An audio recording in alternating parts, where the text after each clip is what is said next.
안녕하세요. 자생력TV 이대환 센터장입니다. 오늘은 불경기 자영업자들의 생존 전략에 대해 다뤄보도록 하겠습니다.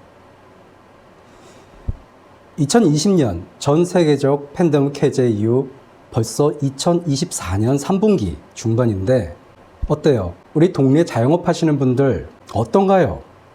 가게 경제 불어닥친 불경기를 잘 견디고 회복하면서 이겨들 내셨나요? 어떤 자영업자는 코로나 때 불경기를 모두 회복하고 더욱 높은 매출을 달성했고, 또 다른 자영업자는 코로나 때보다 경기가 최악이라고 합니다. 이 둘의 차이점은 무엇일까요? 왜 내 사업장만, 내 주변만 매출이 떨어지고 있는 것일까? 내가 자본이 많았다면, 내가 프랜차이즈였다면 매출이 올라갈 수 있었을까요? 이유를 찾으려 해도 찾을 수 없는 현재의 시장입니다. 각종 미디어에서는 자영업 사장님들이 이겨낼 수 있도록 그 어떤 해법보다는 시청자의 눈가기를 자극하는 헤드라인으로 폐업, 고금리, 과밀 경쟁에 대해 온갖 부정적 이야기만 하니까 자영업자들은 지금의 현상에 대한 이유도 모르고 창업시장에 대한 막연한 공포심만 심어주고 있습니다. 도대체 무엇이 문제인지 모르겠고 대처하는 방향성을 잡지 못하는 답답해하는 자영업자를 위해 오늘은 스태그플레이션 657만 자영업 위기 탈출을 위한 창업의 전략에 대해 이야기합니다. 1997년 IMF죠. 직간접 경험한 세대들은 이번 코로나 사태 이후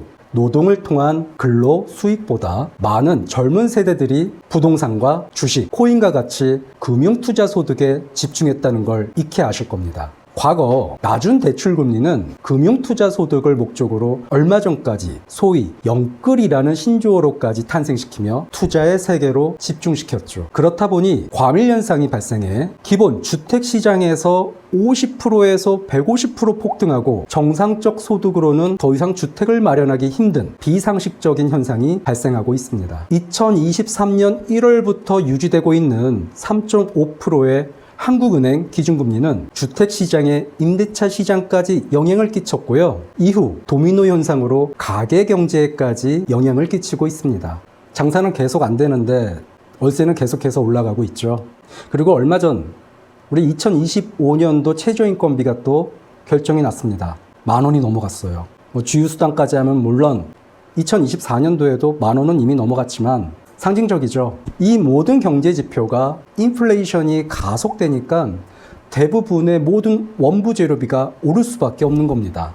그렇게 되면 판매자는 오른 원부 재료로 가격을 제품에 녹여서 인산된 금액으로 판매할 수밖에 없고요.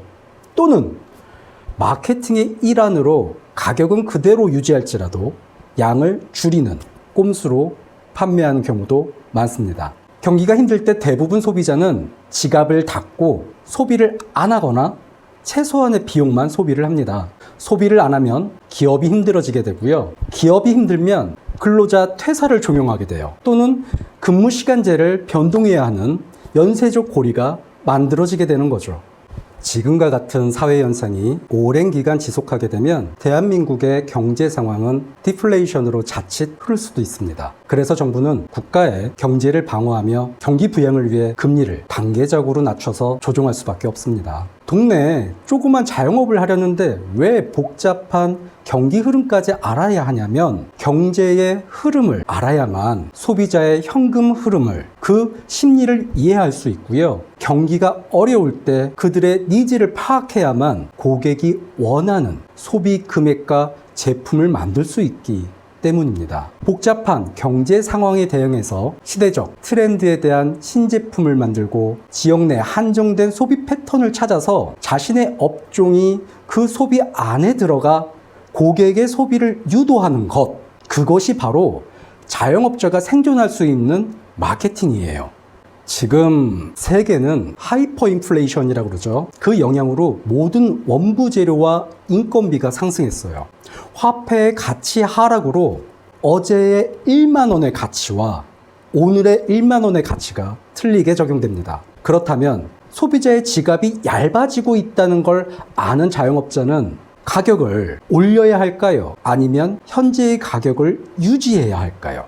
업종에 따라 다르겠지만 저는 현재의 가격을 유지하거나 추가적 이벤트로 판매의 수를 늘리고자 노력할 것입니다. 이벤트라는 것이 큰 기업에서만 하는 전유물적인 것이 아니에요.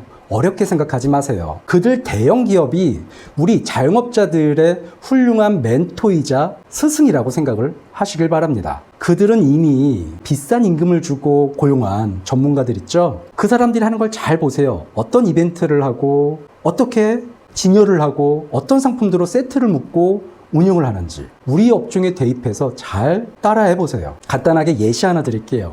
요즘 편의점 가면 구매 시점에 고객 마음을 사로잡는 이벤트 뭐가 있죠? 바로 2+1 이벤트입니다. 왜 이런 이벤트를 할까요? 1+1 제품 같은 경우는 할인율이 높을수록 수익성도 낮고 이후 광고성도 떨어집니다. 재고 처분 목적이 아닌 이상 자영업자분들이 적용하기에는 부적절하겠죠. 하지만 2+1의 경우 우리 한국인의 덤 문화와 일맥상통하죠. 하나만 구매하는 단품 구매과 이벤트에 참여하는 고객을 확연히 구분 지을 수 있다는 장점도 있습니다.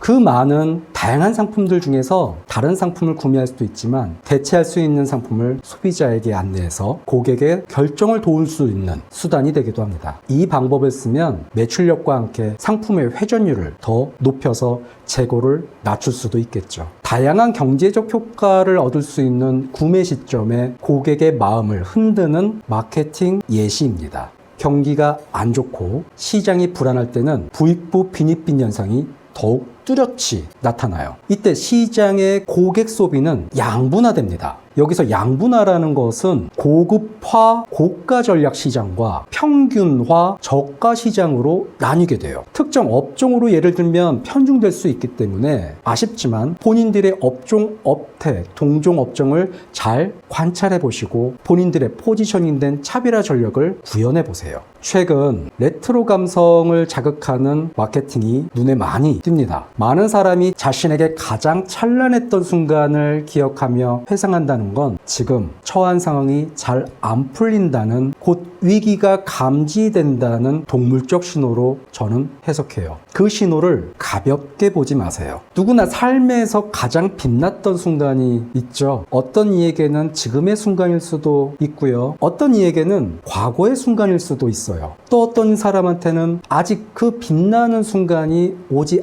않았을 수도 있지만은 그 순서의 차이일 뿐 참고 견디면 반드시 찬란하게 빛나는 순간은 옵니다. 지금 힘드신 자영업자분들, 제가 비유 하나만 하겠습니다. 감나무 아래 입 벌리고 누워있는 곰 있죠? 그거 한번 생각해 보세요. 창업자의 자세로 적합한가요? 혹시 내 모습이 지금 입 벌리고 누워있는 매출이 오르기만을 바라는 곰은 아닌지 한번 생각해 보세요. 창업자는 감나무를 흔들어서 감을 떨어뜨려야 돼요. 기어 올라서 감을 따내야 돼요. 나무에 적당한 자극을 주는 거는 다음에 더 많은 과실을 열게 하는 수단이 되기도 합니다. 그래야 시장이 더 성장할 수도 있어요. 오늘의 자생력 결론, 모두가 어렵다고 할 때 가만히 있지 마세요. 나무를 흔드는 적극성을 발휘하세요. 나무를 기어오르는 도전에 주저하지 마세요. 입 벌리고 있는 곰이 되지 말란 얘기입니다. 지금 누워서 입 벌리고 있는 곰이 현재 자영업의 매출 부진에 대한 원인임을 잊지 말아야 합니다. 어떤 이에게는 지금의 어려움이 또 다른 성장의 초석이 될 거예요. 그 초석이 나가서 더 멀리 뛰기 위한 발판이 될 거니까 항상 도전하고요. 적극성 가지고 자신의 사업에 열정을 태워야 한다는 것입니다. 어렵다고 포기하지 마세요. 지금의 경험도 뒤돌아보면 모두 내일의 찬란함을 만들기 위한 초석임을 잊지 마세요. 오늘의 자생력 TV 이상 이대환 센터장이었습니다. 감사합니다.